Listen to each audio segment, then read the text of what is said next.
foi a emoção quando você entrou? Putz, é muito bacana. Você chega lá e tava lá o Bill e o Valério, né? Aí eu já conhecia, né? O Bill, o Valério não conhecia ainda. O Bill eu já conhecia. Aí já entra lá, pô, é legal. De repente eu tô na estação espacial, né? E a diferença, primeiro você vê o tamanho, né? Muito maior que a Soyuz, é pequenininha, né? A estação é igual você chegar num Fusquinha e entrar num, sei lá... Limousine. Numa limousine ou num, sei lá, num ônibus. Tá. Pum, chega no Fusquinha, entra num ônibus. Pô, que tamanho assim das coisas e tal. E aí começa a vida ali dentro, é corrida, né? Aquela coisa toda. Você tem 6 horas para dormir só durante 6 horas e o restante do tempo você tá o tempo todo trabalhando. Fazendo pesquisa, fazendo alguma coisa? Não, eu sou tipo engenheiro de voo. Então sempre tem manutenção para fazer, montar sistema, desmontar sistema.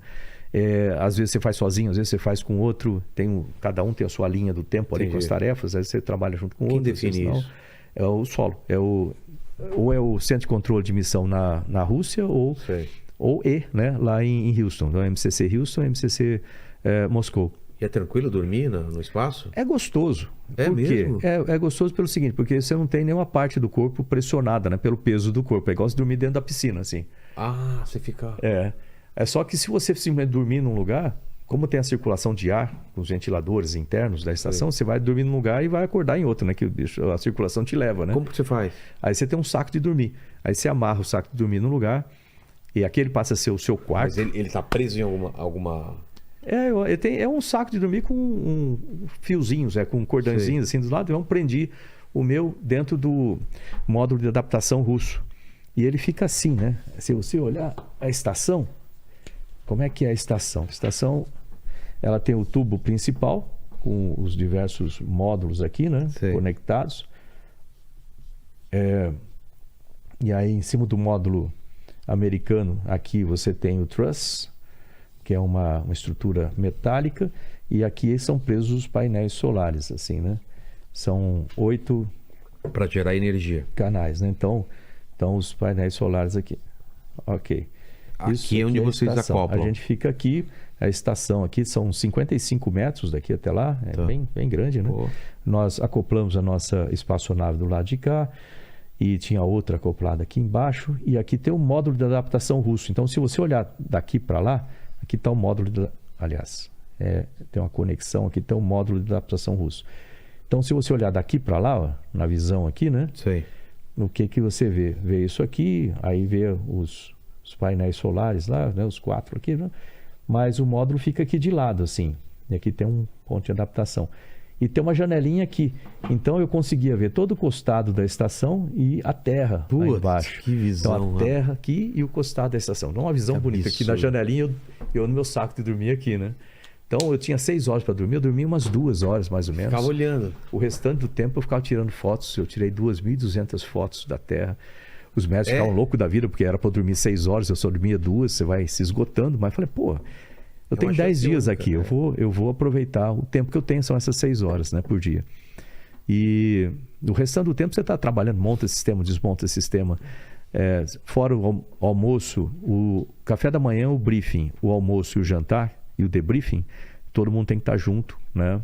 O comandante faz questão de todo mundo estar junto para poder ele ver se você está comendo ou não. Que a gente tem tendência de não comer no espaço. Não dá fome? Não dá fome nenhuma. É igual você estar com Covid. A maioria de nós, você não sente gosto e nem cheiro. E a comida também não é prazerosa. Não. Você come por obrigação, basicamente. E bebe água também por obrigação. Mas é muito, muito legal. A visão que você tem de lá, algo assim demais. Aqui, ali, naquele livro tem umas fotos de lá. No também. Meio, colorido? No meio daquelas coloridas, você vai ver algumas fotos lá da Terra. Aí sobe no meio, né? Então, estranho. Aí, passou aí. Passou? Okay. Cadê? Aqui. Aí. Olhar que você vai ver algumas fotos aí da Terra. Aqui, ó. Por exemplo. Essas são fotos suas? Eu tirei essas fotos. Aqui é a foto da Foz de São Francisco. Essa aqui acho que é a cidade de Fortaleza. Lembra que você cruza a América do Sul em mais ou menos 3 minutos e meio. Você cruza inteirinha, né? Então passa muito rápido. Tu tem que tirar foto. Tem que ser esperto para tirar foto. Senão a janela é pequena, né? E você não tem apoio também, né? Lembra disso? Então você tem que movimentar a máquina, como fosse aponta para o alvo e tu tira a foto. Tá. Entendeu? Se você tirar uma direta, ela sai escorrida assim, né? Entendi, sai com a... Mas é um tempo muito interessante lá. A gente teve um incêndio, né? Vamos dizer assim, um alarme de incêndio lá durante uma das noites que a gente estava dormindo na estação. E o que era? Era, na verdade, um sensor. Ele estava atrás de um dos racks de equipamento americano, laboratório americano, e um fio esquentou. Quando ele esquenta, o isolamento do fio solta algumas partículas. E aquelas partículas, você vê como é sensível o sistema, aquelas partículas passam dentro do sensor, o sensor ele funciona com infravermelho, então ele emite infravermelho de um lado, e do outro lado tem um espelho e um sensor para isso. Se passar uma partícula aqui no meio, o sensor nota. Então, passou algumas partículas lá, então ele deu alarme à noite. E a gente vai achar. Aí você tem que achar onde que está, né? E o coração acelerado, claro. Porque fogo nunca é bom em estação espacial. No espaço, fogo. A gente começa a ter uns sensores que você coloca em alguns buracos, né? Que o painel é grande, é daqui para lá, assim, de profundidade, né? Ele tem um formato que se adapta à estação. Então, fazendo um monte de desenho aqui. Pô, bom ter esse papel aqui, que eu sempre gosto de fazer desenho. O que acontece? É estação circular, um cilindro, certo? E aqui, ó, é a área de circulação e esses daqui são os equipamentos. Então, o rack, né, que a gente chama, esse armário, ele tem esse formato assim, né? E pesa os racks de equipamento, em torno de 300 quilos cada um.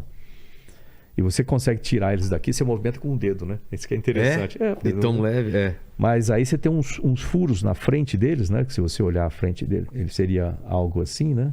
Olhando aqui de 3D, né? E aqui você tem sistemas, aquelas coisas todas, sei lá o que vai ter aqui.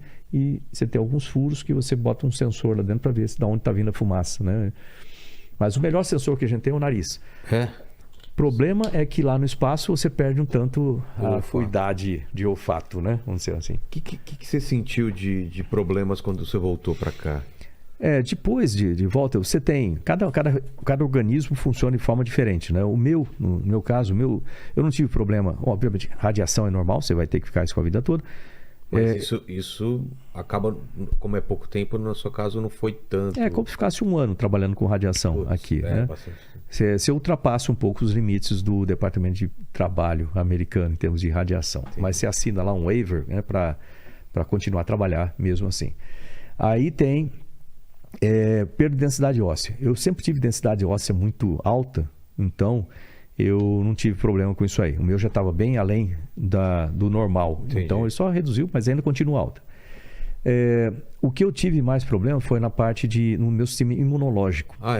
Meu sistema imunológico começou a ficar meio esquisito depois do voo. Comecei a ter muita alergia, comecei a ter vitiligo, né? Vitiligo nas mãos, na virilha, assim por diante. E faço tratamento desse negócio, que também tem a ver com o sistema imunológico. E pior de tudo é que eu comecei a ter estenose no ouvido. O que é estenose no ouvido? É outra coisa, mas de novo, mais desenho. Imagina, aqui está a orelha da pessoa, né? Aí você tem um tubo, né? Tubo externo, aí esse tubo aqui tem o tímpano, e aí depois você tem aqui aquele negócio de estribo, bigorna, né? E como é que é? Martelo, estribo, martelo e bigorna aqui, e aí você tem a cóclea aqui dentro. Aqui é o ouvido interno, o ouvido médio e o ouvido externo, né?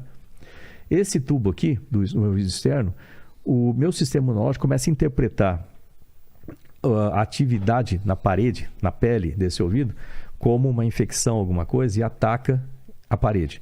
Aí ela cria pele de cicatriz. Sei.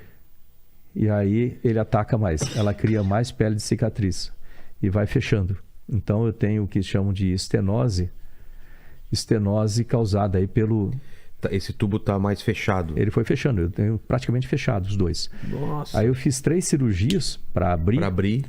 E... É o que? Raspagem? O que faz? É quase um roto-rooter. Um roto-rooter. Ele tira a sua orelha, abre a sua orelha, fica o tubo na sua orelha. E vão passando... E aí vai com um sistema, né? Tá sendo, e tira aquilo lá. É só o que acontece. Quando ele faz isso, ele vai destruindo a estrutura ao lado aqui. Então, 3 cirurgias, você sempre retorna. Então, não vale mais a pena fazer cirurgia desse tipo. Eu uso o aparelho nos 2 ouvidos, tá vendo aqui? É? É um aparelhinho pequenininho, mas ele funciona. Amplia? Ele amplia o som e ajuda um pouco a ouvir melhor. Mas vai fechando, você vai ouvindo cada vez menos. Então, mas a tendência é fechar mais ou não? Agora já está praticamente fechado. É mesmo? É, praticamente fechado. Aí, ou seja, eu ouço muito pouco nos dois. Se eu tirar o aparelho, eu ouço quase nada. Entendi. Aí, o que acontece? Eu estou agora testando um outro sistema, não tem aqui comigo, para ver como é que eu me dou ouvindo por vibração pelos ossos, né? Que a gente ouve pelo osso também. Então, provavelmente a próxima cirurgia vai ser fazer um implante ósseo, né? Um sensor ósseo para eu poder ouvir pelo osso. Existe. Então, essa é a próxima coisa a fazer. Talvez o ano que vem, algo assim. Isso mostra uma coisa também, que eu estou agora... lá no Ministério, a gente tem um eixo estratégico que eu coloquei, de tecnologias assistivas, que chamam. Tecnologia para pessoas com deficiência. Às vezes não para pensar muito nisso, mas a gente tem mais de 40 milhões de pessoas que precisam de algum tipo de dispositivo para melhorar alguma coisa. Às vezes a visão, óculos, por exemplo, isso aqui. Às vezes a pessoa tem problema de mobilidade, próteses, etc. E isso, muitos deles são muito caros, muito fora do alcance da maior parte das pessoas, ou precisa de melhoramento, incremento de inovação, tecnologia, assim por diante. Então eu criei um centro para isso e a gente colocou já, acho que foram 40 milhões para essa área também, e vai ter mais investimento para isso, para poder ajudar essas pessoas, né, de forma geral. Esse está dentro do meu escopo também. Como eu percebi essas dificuldades, uma coisa, o Ministério é um aprendizado, eu fiz um monte de coisa interessante lá, e se aprende muito também das necessidades das pessoas. Como ministro, eu não consigo cuidar de um caso isolado, eu tenho que pensar no Brasil como um todo. Então, são políticas e estratégias que atingem... Então, quando eu abro, por exemplo, um parque tecnológico, eu não posso abrir um parque tecnológico na cidade X que eu escolhi. Não, eu tenho que abrir um edital. Eu abri lá um edital de 180 milhões para parques tecnológicos. As cidades se inscrevem com os projetos e algumas são selecionadas e aí recebem os recursos para fazer isso. Agora, essa é uma das razões que eu falei, eu vou me candidatar a deputado federal, que aí você consegue trabalhar com as pessoas, você consegue trabalhar dentro daquilo lá, entendeu? Então, isso aqui, tecnologia assistiva, é um tipo de área aí que eu pretendo olhar com muito carinho lá no Congresso, porque depende de lei, depende de uma série, tudo passa pelo Congresso. Queira ou não queira, tudo passa por lá. Feliz ou infelizmente, tudo passa por lá. Então, é recurso para a ciência, é contratação de pesquisador, que a gente precisa ver isso aí, é melhoria na parte de empreendedorismo, para melhoria do ambiente de negócio, melhoria para as startups, para aquelas pessoas que querem empreender, que têm as suas ideias. São as melhorias para o setor de aviação, que eu conheço muito bem, para a área militar, para policiais, tudo tem a ver. E se você for ver, todas as áreas dependem de ciência e tecnologia. E eu sei como colocar a ciência e tecnologia a favor, por exemplo, da segurança pública, a favor da saúde, a favor daquilo, né? Agora depende de legislação e depende de direcionar os recursos de forma correta. Então, por essa bandeira principal que eu estou levando para lá, né, no Congresso, que é exatamente isso. Nós conseguimos liberar recursos, era um dos problemas que eu tinha no Ministério. Como você libera recursos? Você tira de outro lugar? Como que é? É uma briga.